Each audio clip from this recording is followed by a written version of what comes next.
Greetings, everyone. It is GleeCon here again with another episode of Lore of Warcraft. Big bummer for me because I just recorded this entire episode, did my audio testing, and after the first 10 seconds, which I wasn't watching the audio levels, like a glitch happened in my mic, and so I just recorded this entire chapter for naught, and now I have to do it again back to back. So my first one was a banger, just trust that, and if if my enthusiasm and emotion isn't quite what it was, it's because I'm reading it twice in a row. The things I do for the fans out there. On our last episode, we basically caught up to wherever we were with Arthas, and up to the third war, he started to lose his power over the undead. Stay a while and listen as we start part 4 of the. Actually, I'm lying, not part 4. I should back that back up. We are not on part 4. We are on. We're on part 3.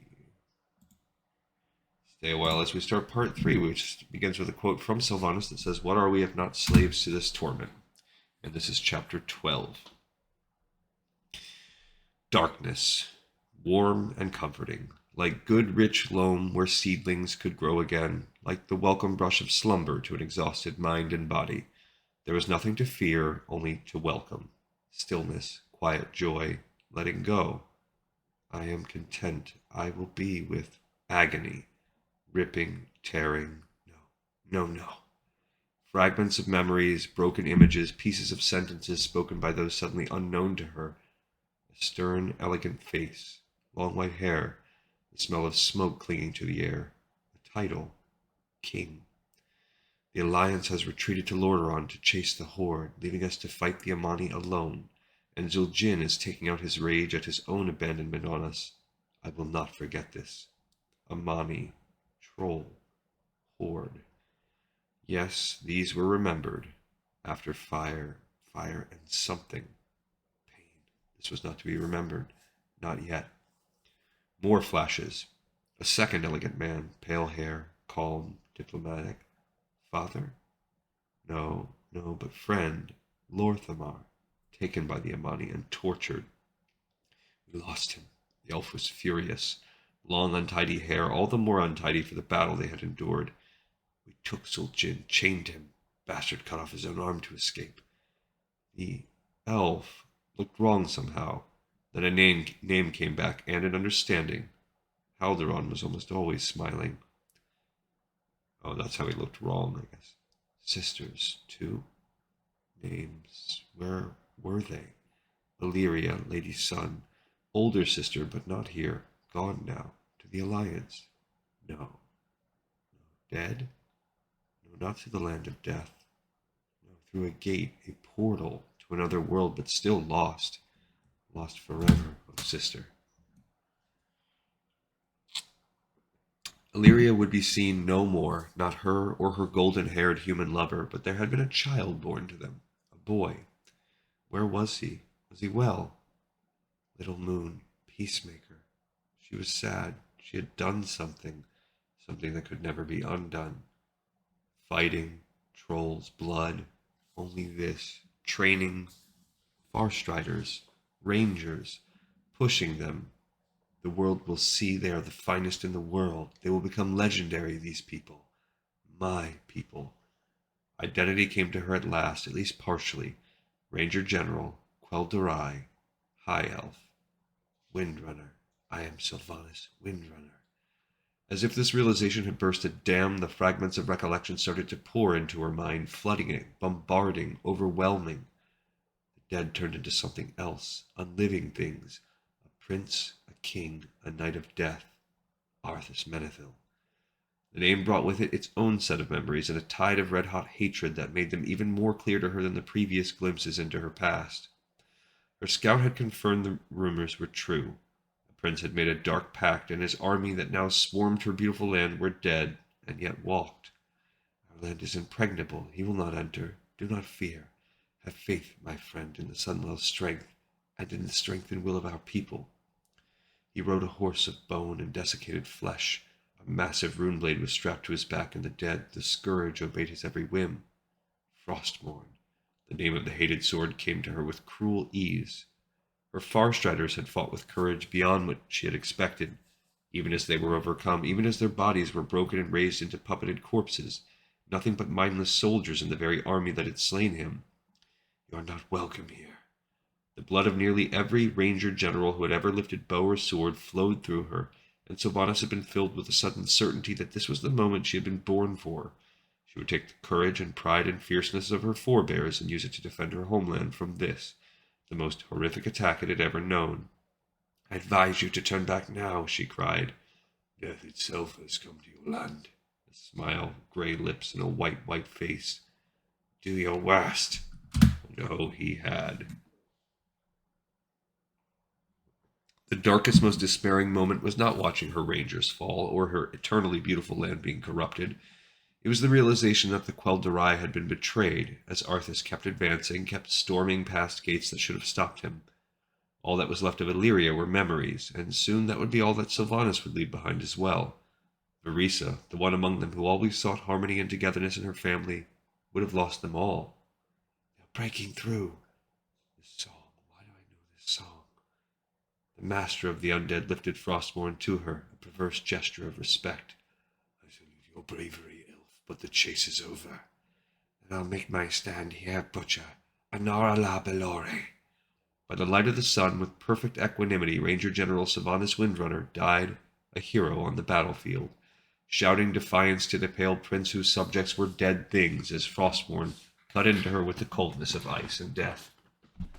Death, an ending, as comes to all living things. Then, no, I do not want to remember. Pain, peace falling away out of reach, ripped by a hunger unceasing, the hunger of a rune blade, pulling, ripping her soul from her body, from where it had been meant to go, where I deserved to go. And with the death of the Ranger General, something else was born. The past and present collided with a scream, a parody of a child's first cry, but this was a birth of something dark and angry and broken, incomplete, terrified and terrorizing. Arthas was grinning at her. Banshee, he said, thus I have made you. You can give voice to your pain, Sylvanas. I will give you that much. It is much more than the others get, and in so doing you shall cause pain to others. So now you, troublesome ranger, shall serve. No, Sylvanas replied, hovering over her sprawling, lifeless body. I will never serve you. He crooked a finger, and helpless she followed, floating alongside Arthas Menethil as if a physical rope bound them together. She drifted as a leaf on the wind, but even still, something inside her fought to keep remembering, to not forget who she was. Sylvanas saw her land now only in hues of black, white, and gray, suitable to a world crowded with rotten bile and ichor. She struggled to remember the colors, to not forget the blue, red, and green gems on the necklaces Illyria had crafted from their mothers, the azure sky, the honey hue of the leaves. No substance, no color, no breath, no life, only a floating shadow of torment. How little valor was worth in the end. How little love and courage mattered. Bleakly she trailed after him, forcing herself to organize and name her thoughts and memories, although part of her sought to hide from this knowledge, as she knew only pain lay there. The battle continued. Her people fell, trampled, or turned, or both, ground into the dead soil, or walking upon it. Fabry, she thought, remember that name. East Sanctum, the names of places she had loved, soon to be as dead and forsaken as she. The army came to a halt in front of a great gate. Where was this?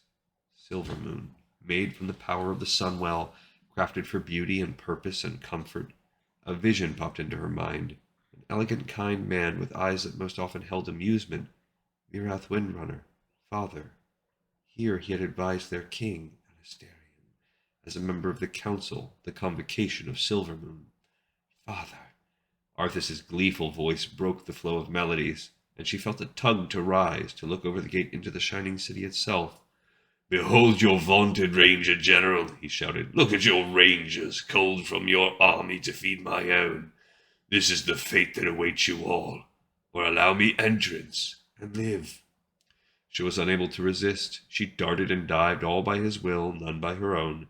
It was not of her doing, yet shame filled her none the less. Shame and rage and grief. She could see the Elven King on the gates, clad in his bright armor of colors she could no longer distinguish, His voice did not carry, but she heard, though she had no ears. "This is not our ancient general. Sylvanas Windrunner fell in battle, a Quel'Drai hero. We will never yield. We will die before you pollute the sanctity of this place." "You have forced my hand," Arthur said with a sigh of mock resignation.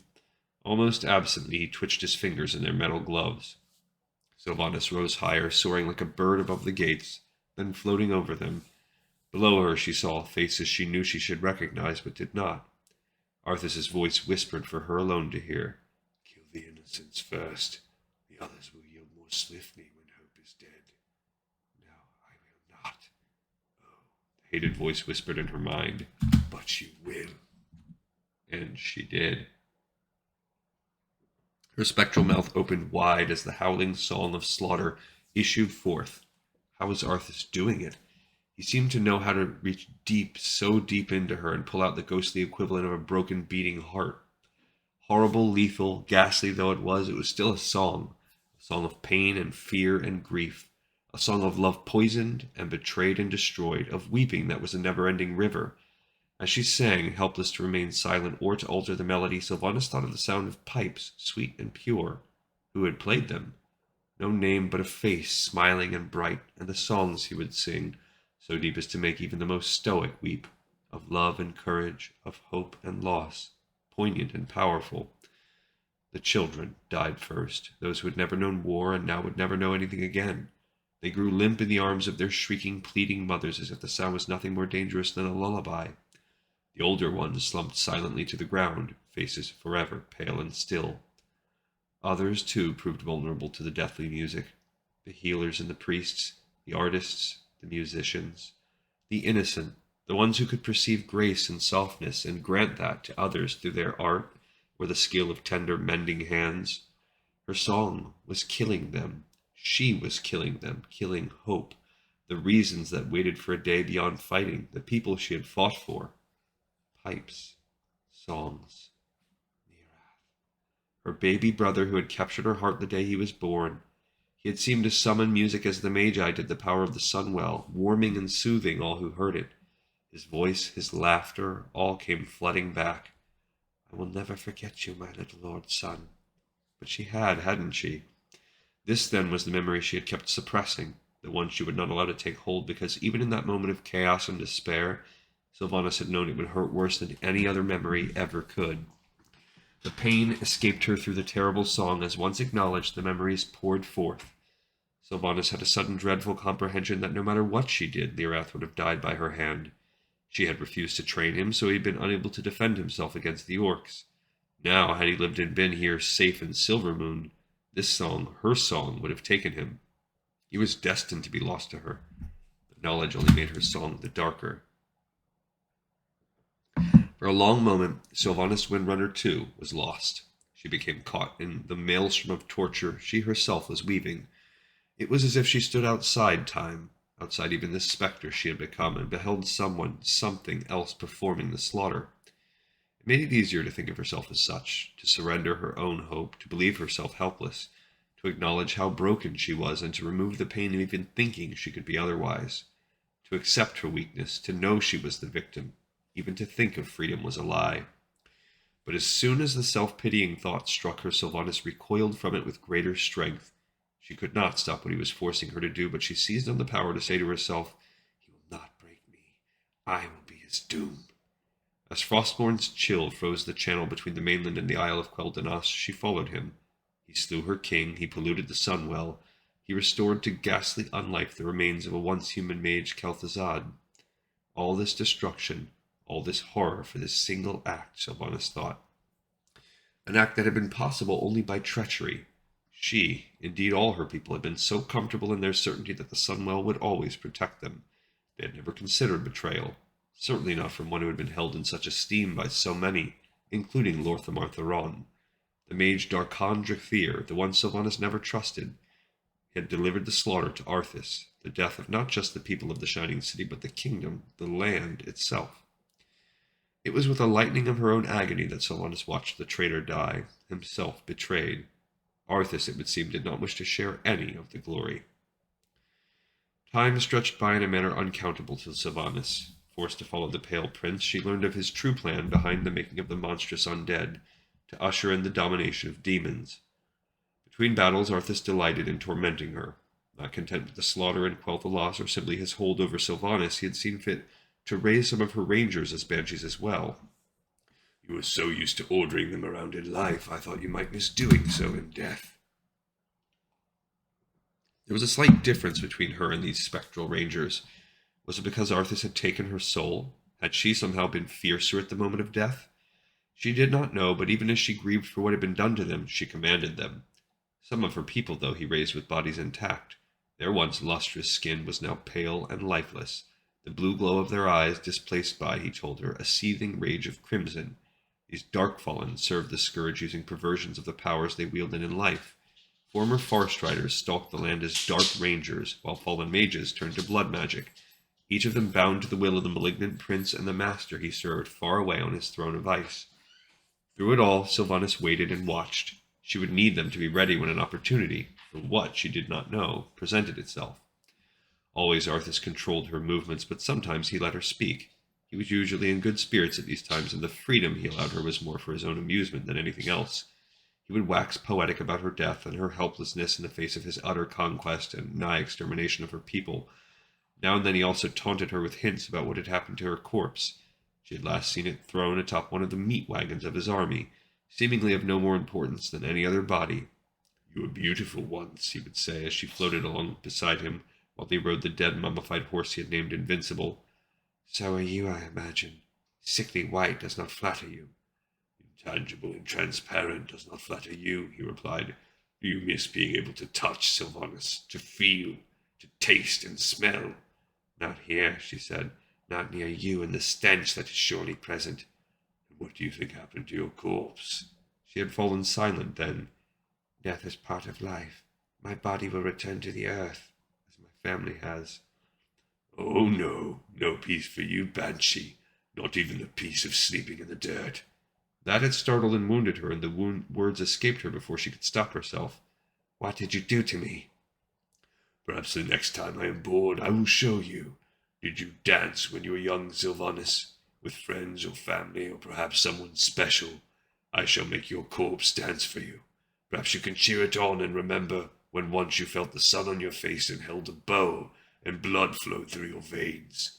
Look, Lady Moon, even the stars had come out to dance. Her formless throat somehow ached, craving the release of the banshee wail of rage and heartbreak. She would not let him know, for then he would command it of her, and she would be forced to obey. You sleep on stone, fair maiden, inside an impenetrable tower, encased forever in a prison of iron, your body preserved and as lovely as you were in life, if perhaps in slightly different hues. It's like a fairy tale. He laughed, and she hated him, and still she listened. Wherever the spirits of your family went, yours will never join them, for it is the Lich King's now. Your form will not even moulder to dust alongside theirs in whatever sort of place they lie. For I've chosen to deny you that. No one will find you, and soon they will forget what few of your people remain. Or perhaps they will remember and curse you for failing in your duty. Arthas was mistaken if he thought Sylvanas felt shame. She did not. Sylvanas knew she had done all she could, and the faint brush of peace that touched her before he snatched her soul confirmed that. Her king, who had served his people for so long only to die in vain, who had spat his defiance at Arthas and praised her even as she floated helplessly at Arthas' side. Sylvanas Windrunner fell in battle, a Quel'Drai hero. And then Arthas had whispered, kill the innocents first. Poor Sylvanas Windrunner, all alone in the darkness and the cold, where she cannot be with anyone, even the things of nature she loved. If only you knew who was minding your corpse on my behalf. The words did not strike as he intended, though Sylvanas pretended that they had. What the arrogant fool did not realize was that everything he said to her was a clue. But how would she pursue it? She had tried often enough to break free, but not even a finger moved without his will. He had not broken her own will, though. Sylvanas wondered if he even could. She would let him rant and laugh and feel strong and smug. He would reveal one word too many. She would somehow discover where her body was hidden, and she would make sure it was brought to lie beside her parents, beside Lyrath. Until then, she could wait, honing her anger and her hatred into an ever sharper blade. All right, so we've basically finished the recap of Reign of Chaos, and we could probably read another chapter because in Arthas the Lich King we did read up to the point where he started to lose his power. So we could probably get there in the next chapter, but I also don't feel like it's necessary because we could wait till it's a little closer to the story and kind of refresh our memory at that point. Um, and other than just being a pure recap, this novel does add one element, which is its focus on what's going to happen with her body, because at some point she's going to become she's going to transform from the banshee in Reign of Chaos that we see, the ghost, to the Sylvanas, the banshee queen that rules the Forsaken. Again, I apologize for my kind of terse, abrupt reading of this. It's just psychologically daunting, physically rough to have to read the same thing twice in a row.